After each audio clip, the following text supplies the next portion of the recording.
Hi guys, nice to meet you all, and thanks for the intros. As Andrew mentioned, I'm Dav Masay on the other half of Zanda.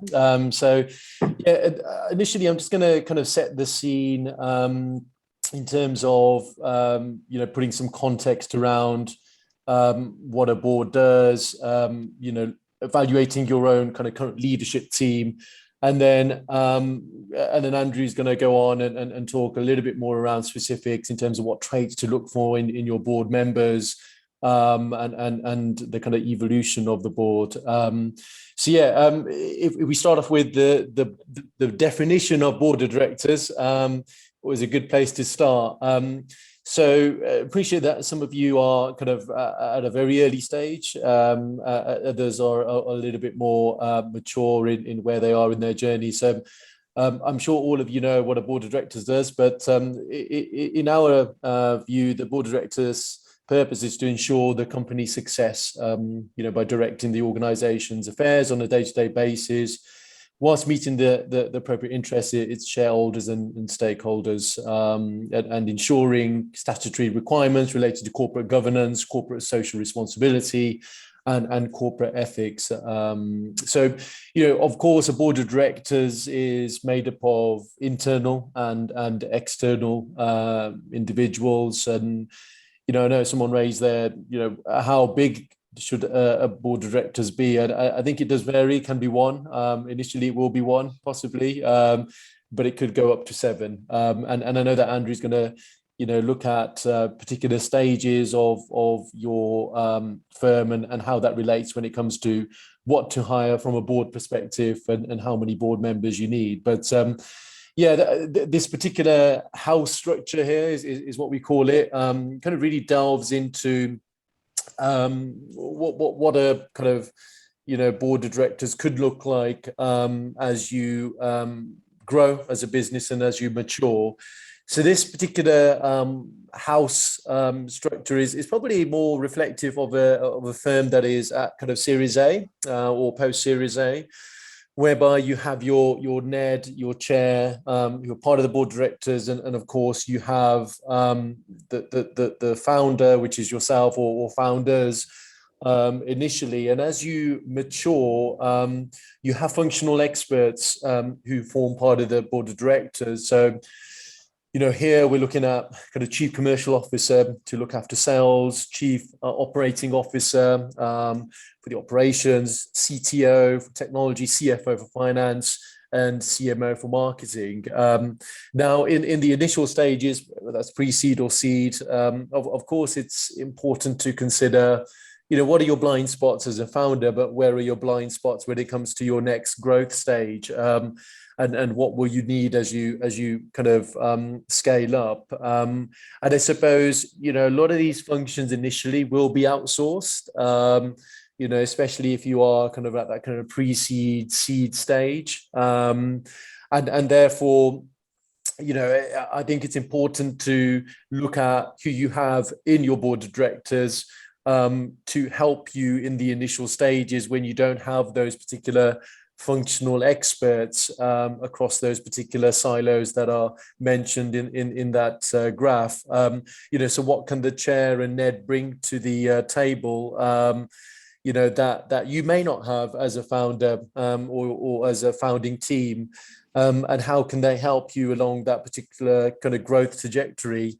Whilst you get, to that, whilst you're kind of growing, if you like, and how can they deputize when it comes to marketing, when it comes to, finance, when it comes to particular technology launch. So I think depending on what stage you're at will give you that indication around what you need initially, what you can outsource, where, and then it's a case around evaluating your own strengths before you decide upon what type of chair and what type of Ned to hire.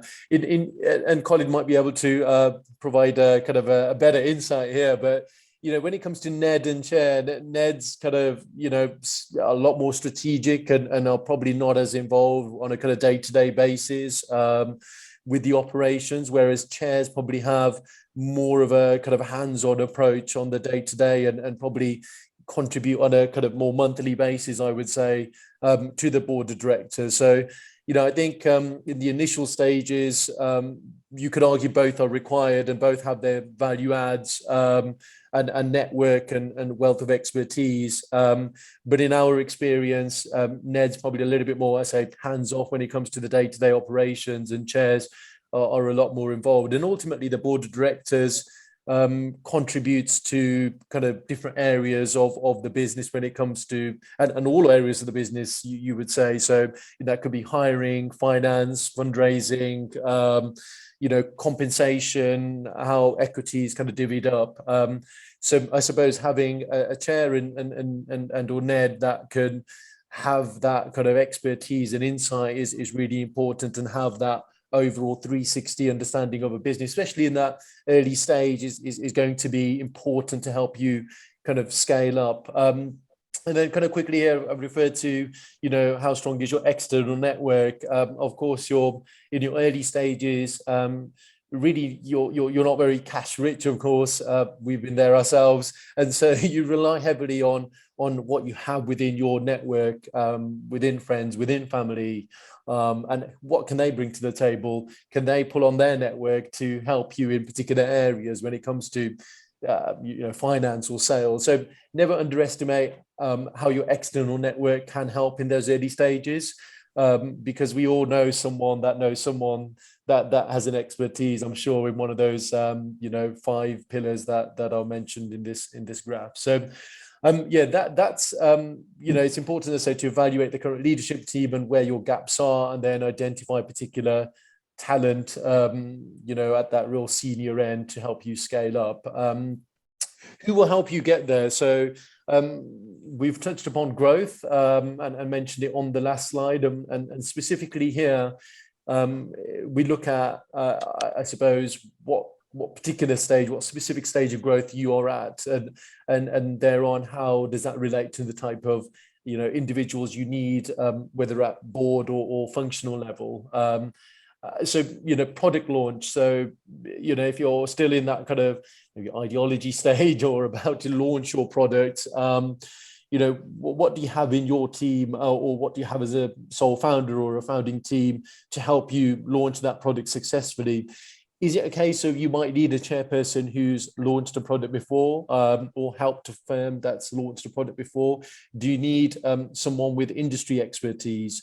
Maybe you need an ed or a chair that has worked within your industry sector before, whether that's health tech, fintech, whether that's within the sustainability space, as some of you are, because they can really help you from an introductory perspective in terms of a network.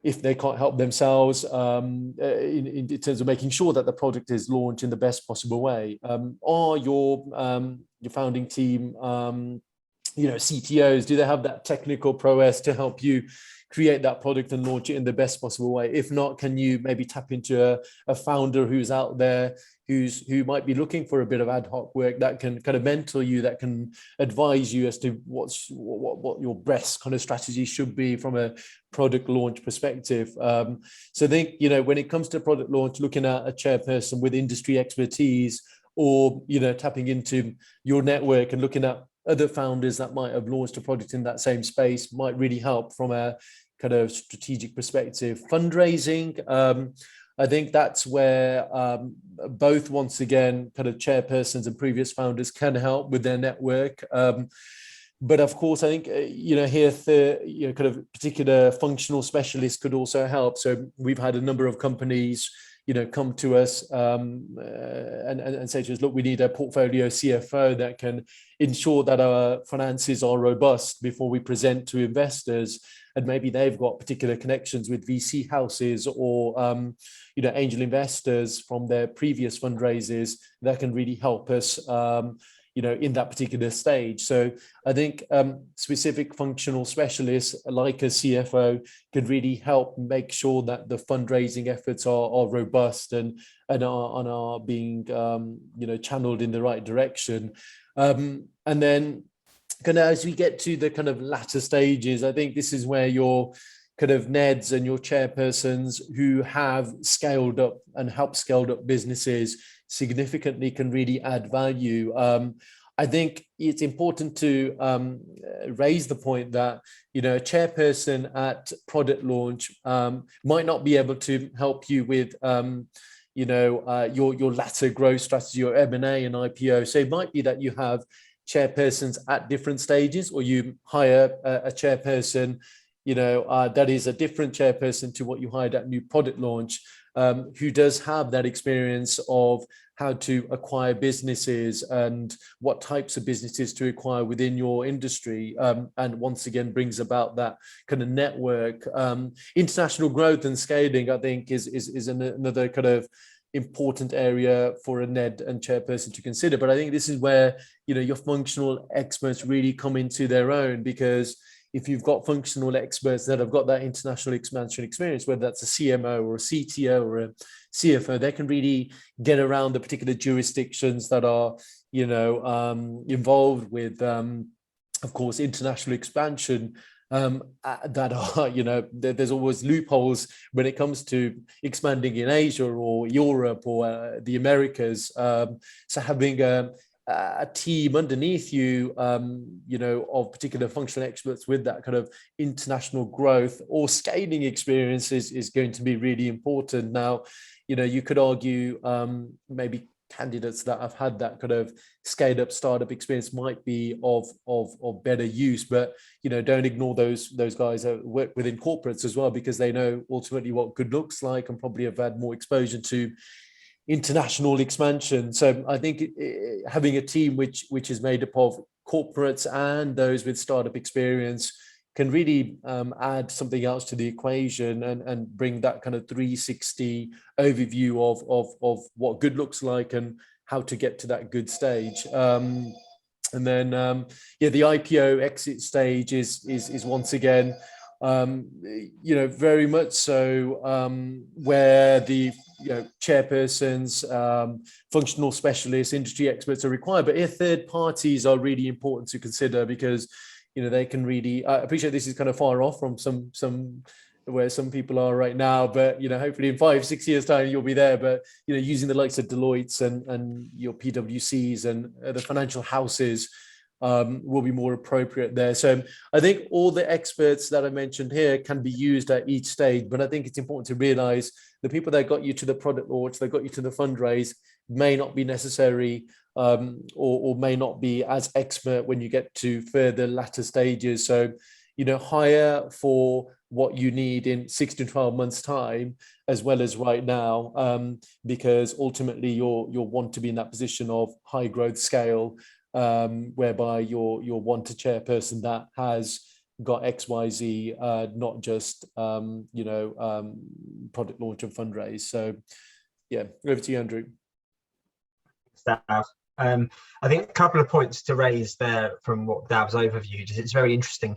If you think about regular pain points that the business has, it might be that a chair or NED is perhaps the wrong way to go, and it's more of a full-time or portfolio functional specialist that you need.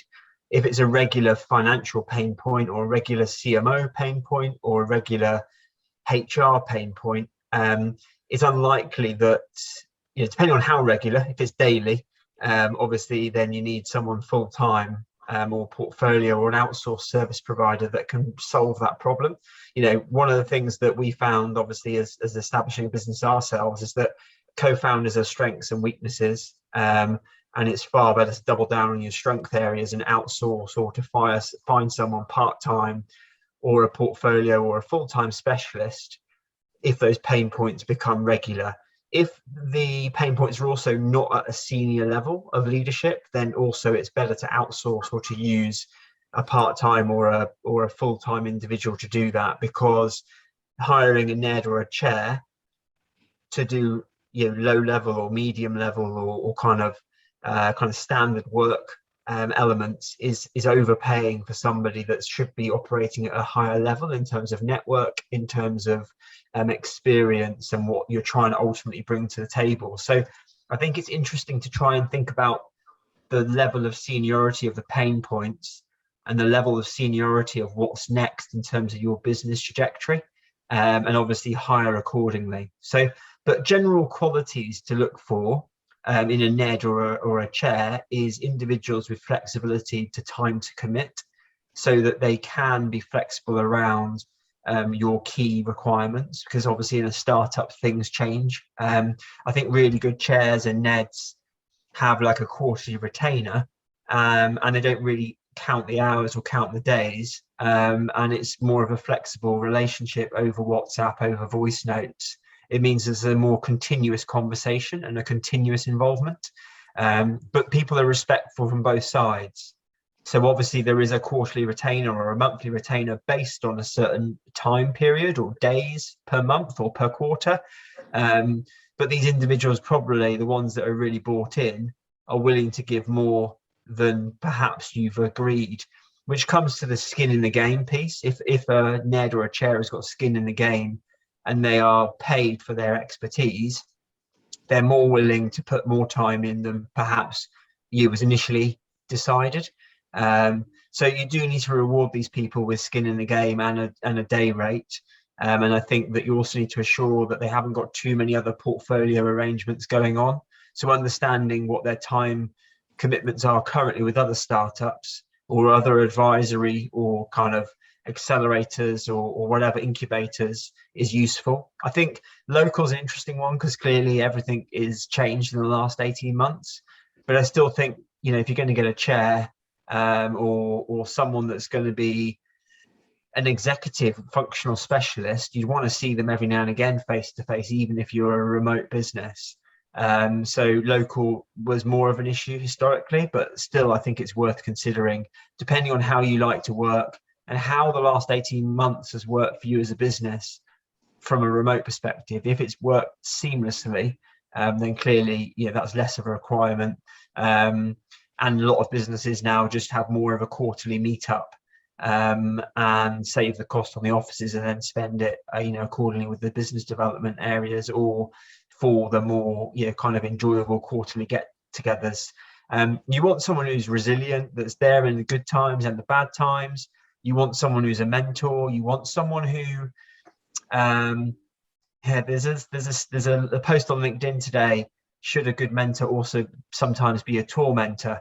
And it's not meant to be torment in terms of inflict bodily harm or mental harm, but I think there is an element about being provocative and challenging the founders and challenging the business, as long as it's for the good of the founder or for the good of the business. So I think as long as chairs and board of directors are provocative for the right reasons, which is business acceleration and the right choice, then a mentor needs to also challenge.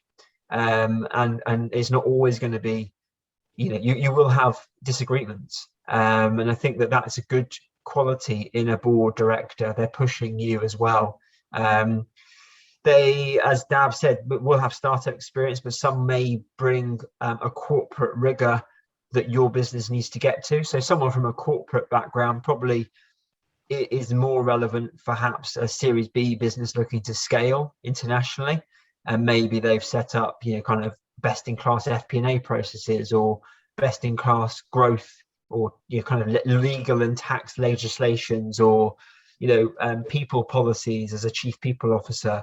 If you can get a chief people officer from a FTSE type business, and they will bring that level of knowledge that will, really help you with your scaling journey. So industry experience is specifically nailing down on healthcare. I know there's individuals in the healthcare sector on this call, social enterprise, impact investment. The diplomatic piece is that overlap with the good mentor, and I think the honest broker piece. You want someone who you can agree something with from a day rate or from an equity that isn't too much of a challenge. It shouldn't be taken personally. That conversation should give you a good indication of whether they're a good fit for your organization. If you have someone that's respectful of where your business is at and the capital that you have at your end, at your potential to use, and likewise you're respectful for their time and where else they could be spending it, I think that's a really good way of starting the relationship.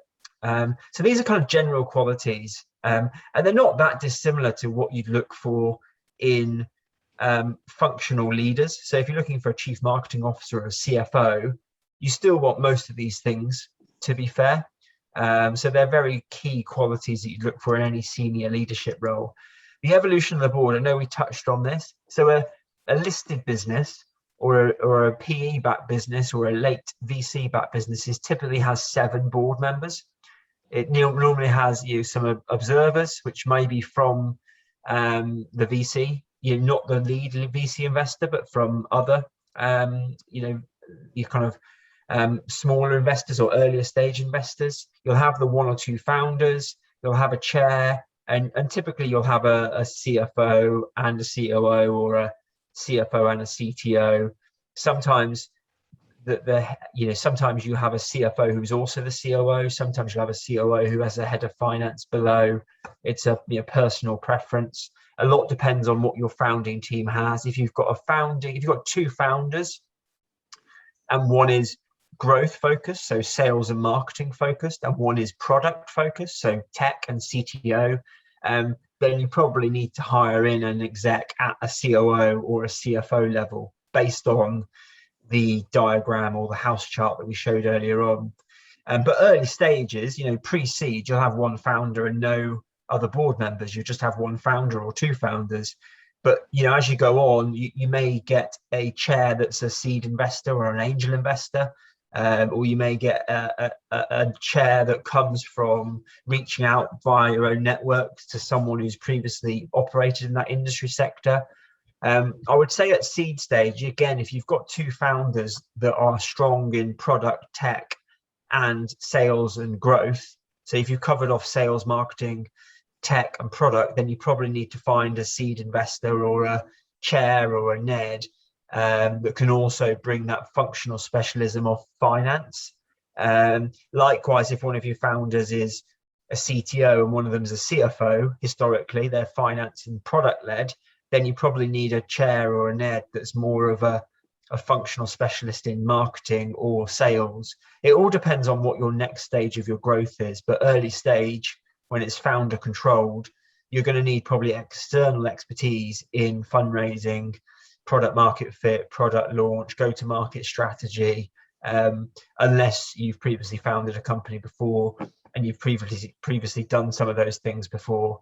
And then as you go on, Series A, Series B, things will evolve with new investors coming on board. But it's interestingly, before a fundraise, having a strong board that investors will love will enable you to keep more control of the board, because you've already established some structure with functional specialists and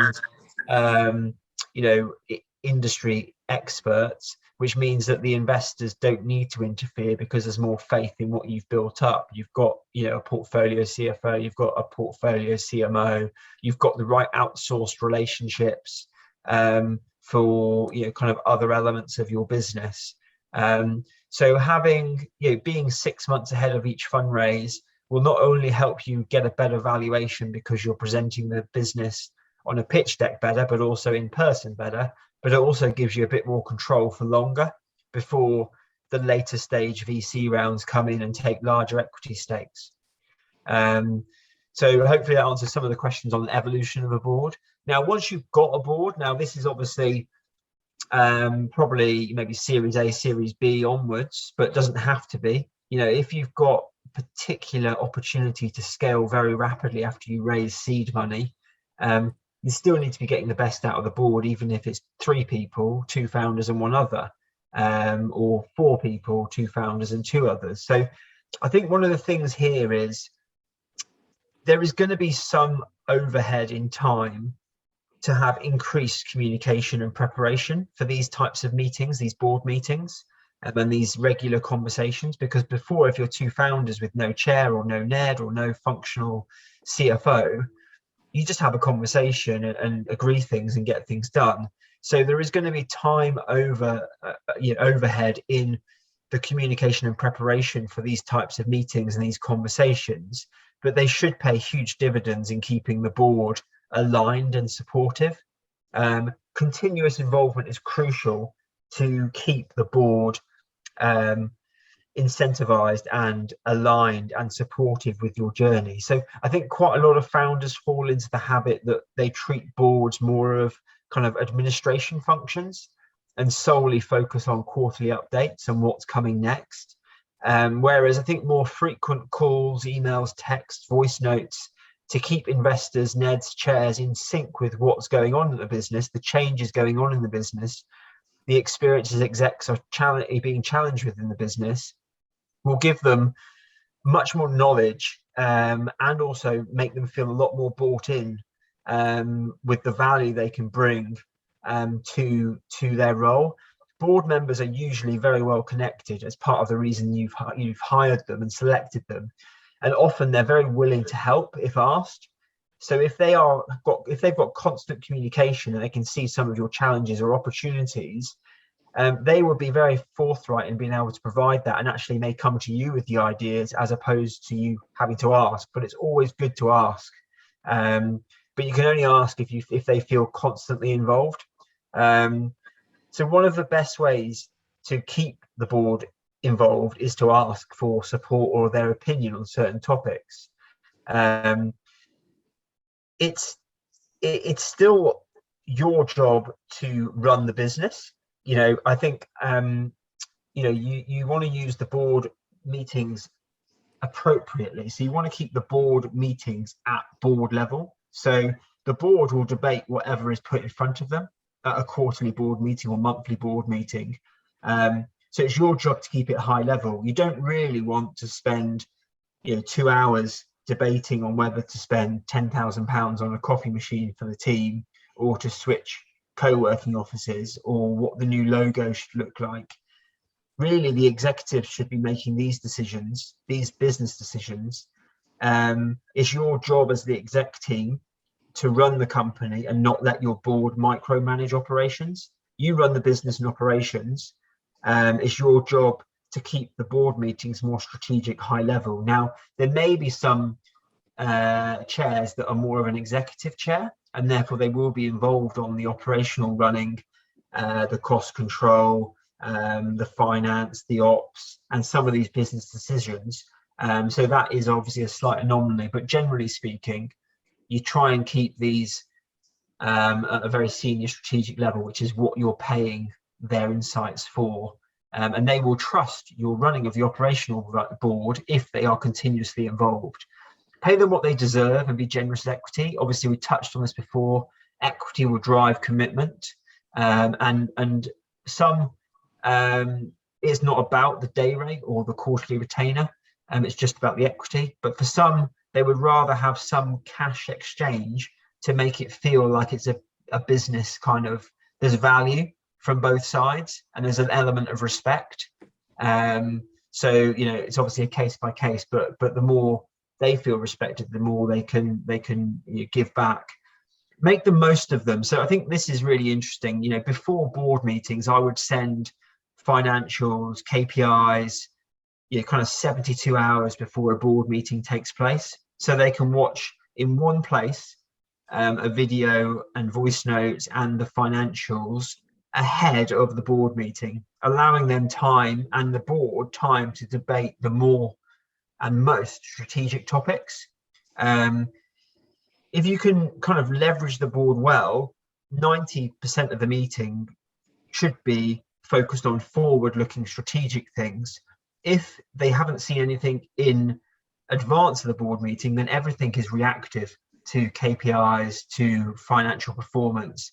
And actually, a lot of the time is spent on updates or reacting to new information, which actually, from a financial perspective and time perspective, you'll get more from the meetings and from the non-exec or chair relationship or portfolio relationship if they can do that, getting up to speed outside of kind of your time with them.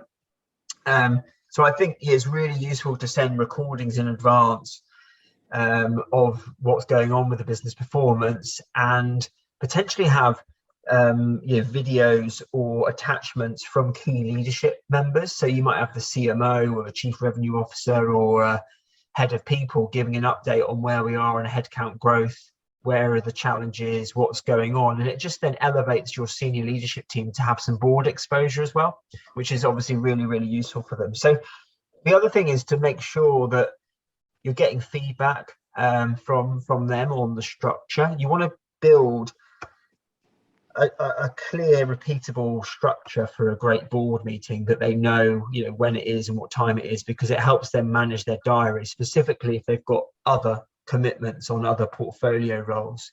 So hopefully that kind of gives you a snapshot of the topic. I appreciate we've gone into lots of things on a kind of a reasonably high level nature, but I will end the presentation, and then if anyone's got any questions specifically, then feel free to ask away.